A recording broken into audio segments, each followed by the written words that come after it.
Fala galera, tudo bem? Tudo certo? Rodrigo Farias aqui para gente trazer mais uma questão aí solicitada por alunos, né?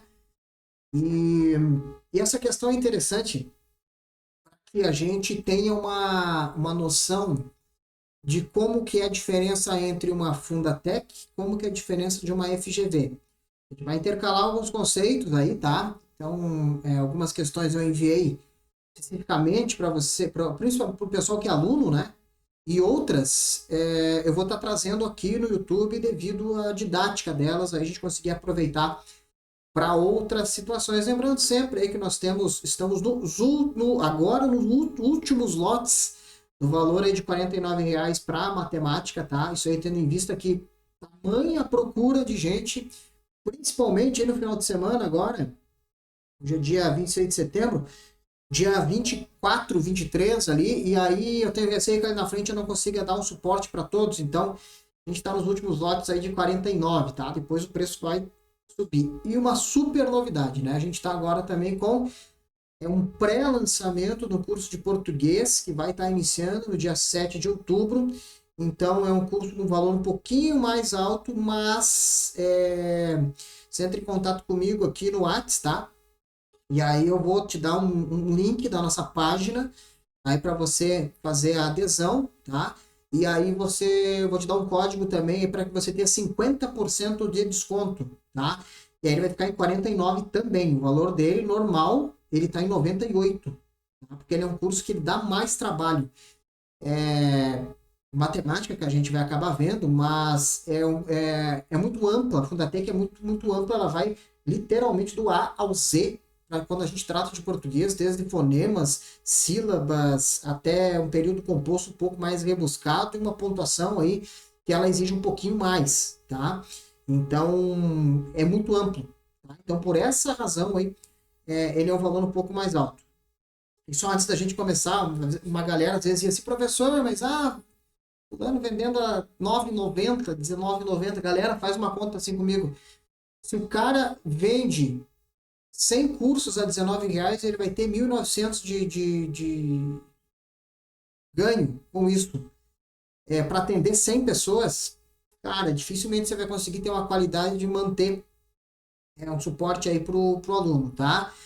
E ainda mais, assim, direcionando e vendo como que a Fundatec costuma cobrar, indo ali no cérebro do avaliador para tentar entregar para vocês justamente como que ele tem cobrado aí matemática e agora também português, tá? Entre em contato aí, não perde, porque é até o dia 6 de setembro ou numa quantidade que a gente tem aí limite promocional, tá? O que acabar antes e a procura já começou, tá, galera? Vamos lá.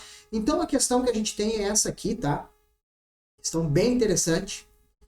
E olha só, o empréstimo será quitado em 3 pagamentos mensais iguais e consecutivos de 4.320. Vou fazer um negócio aqui. Gente, esse conceito é um conceito que não costuma cair na Fundatec, tá? Não costuma cair na Fundatec, mas vai dar para a gente entender bem de forma bem elucidativa do porquê que a gente estuda com foco numa banca e não em outra, tá? Um empréstimo será quitado em 3 pagamentos mensais iguais e consecutivos, sendo o primeiro deles efetuados um mês após a contratação. Então aqui, ó, gente, eu fiz a contratação, tá? Fiz a contratação aqui. E aí o que acabou acontecendo?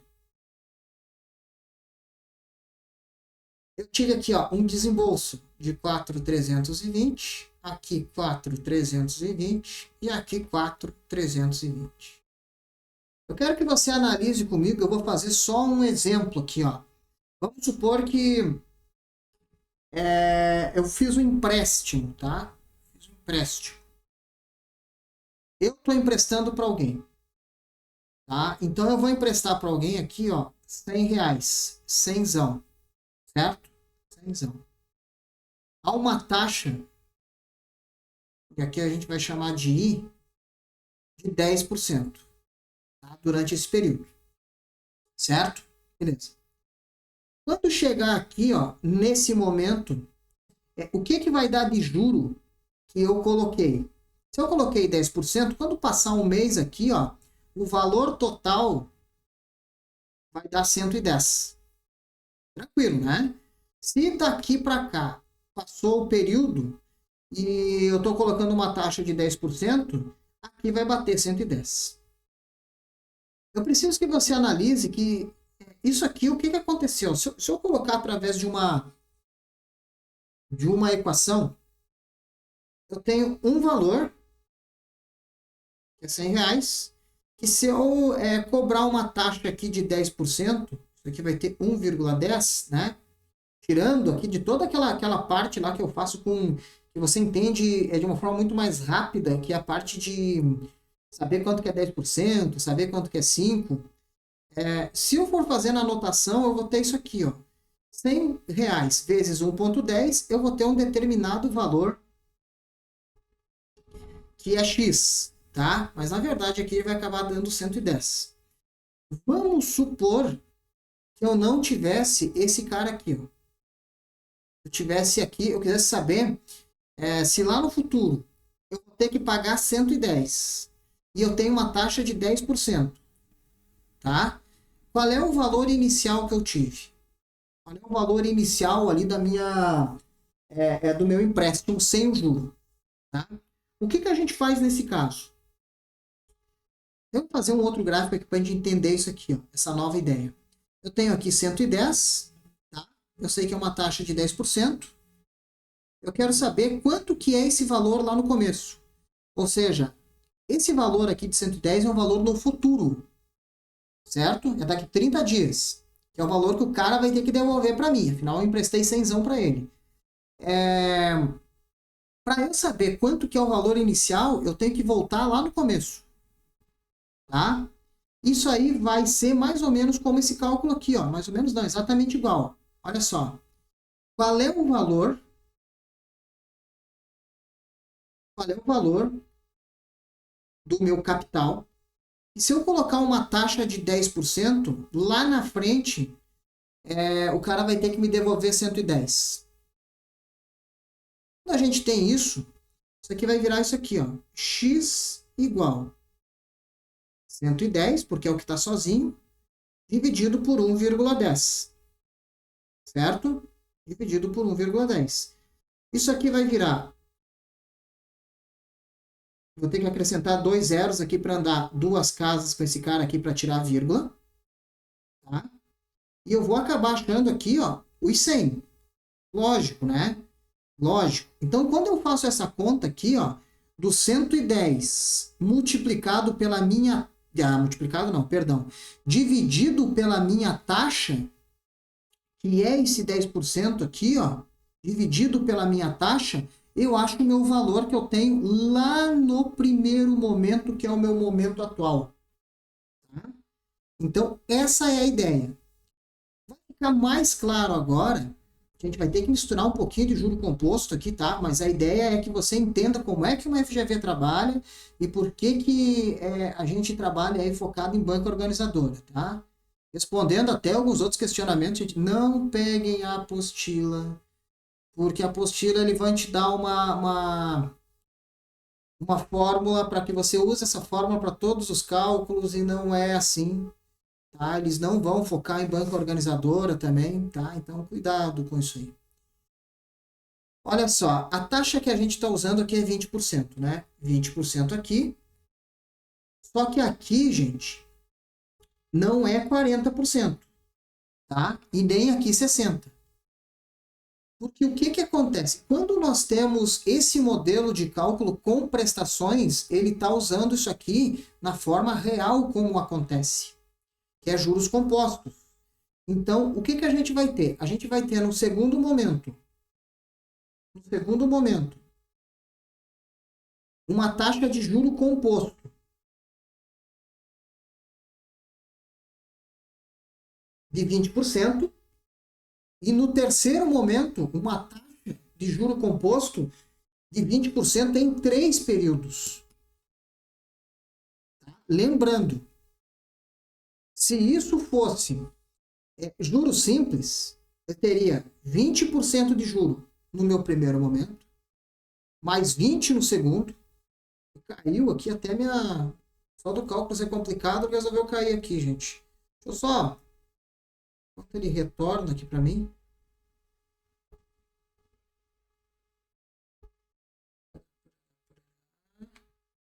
Um minutinho, gente. Mas assim, ó, aproveitando até para comentar com vocês, tá? O que é que vai acontecer? A gente vai ter 20% em cada período, né? Se eu tenho 20% em cada período, no primeiro período é 20%. No segundo período, eu teria... No segundo período, se fosse simples, eu teria 40%. Né? Acabaria tendo 40%. Tu consegue entender que se fosse juro composto, ele teria que ser um pouquinho mais que esse valor? Beleza, consegui recuperar aqui. Se fosse juro composto, ele teria que ser um pouquinho mais que esse valor. Então, como é que a gente vai fazer esse cálculo aqui? Ó?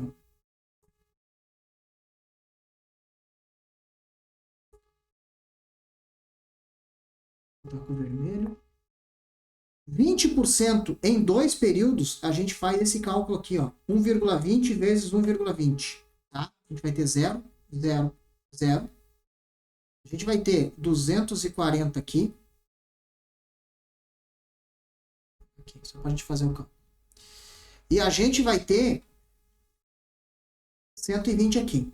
A gente vai ter 0, 0, 4, 4 e 1. 4 casas decimais. No primeiro momento aqui eu vou ter 20%.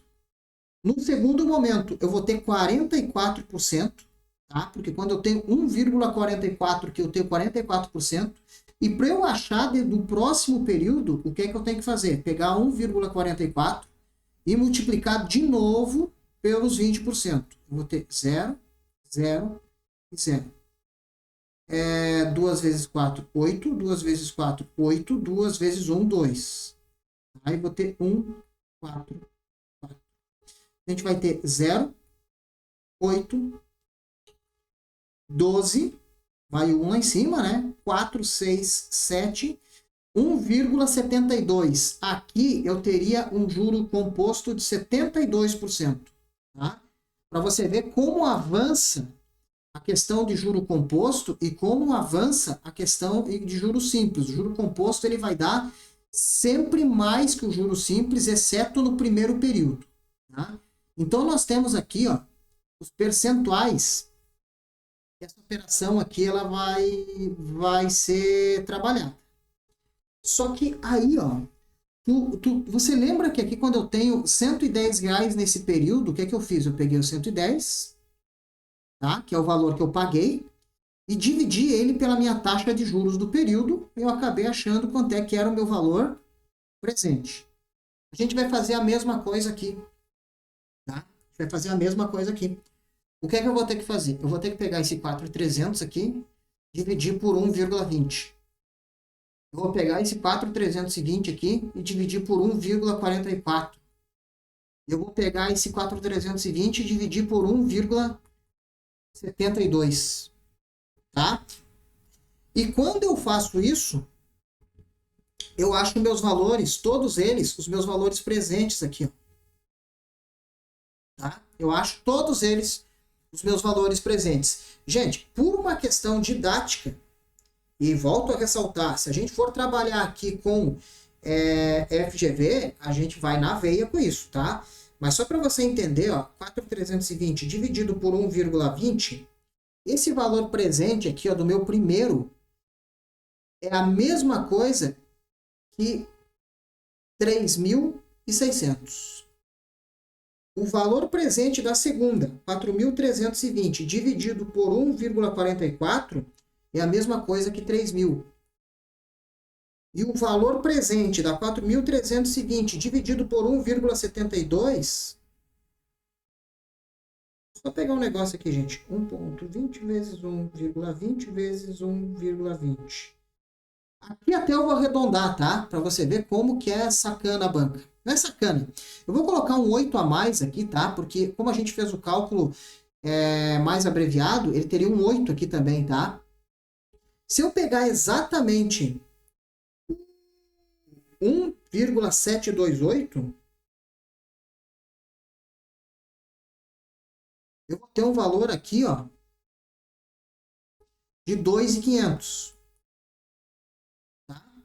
E aí, se eu somar tudo isso aqui, ó, 2.500 mais o 3.000 mais o 3.600, eu vou ter um valor aqui igual a 9.100. Tá? 9.100, eu vou ter aqui a letra D. Ele coloca esse intervalo aqui, gente, até para desconsiderar que o aluno precise fazer com todas essas casas decimais, tá? Se eu não usar todas essas casas decimais, não usar o 8 ali da casa decimal, eu vou ter 1,72. O meu valor vai dar 2.511 aqui, tá? Vai dar uma diferencinha.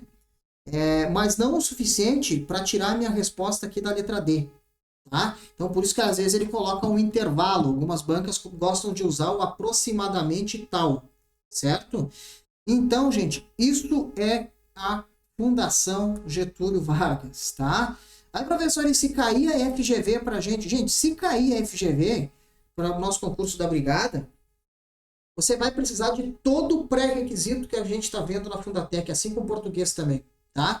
Sem aquele pré-requisito de entendimento de uma FGV, não tem como nem chegar perto da Fundatec, não tem como nem chegar perto de uma FGV. Tá? Então, sempre é válido. Fechou, galera? Forte abraço para vocês aí. Até a próxima.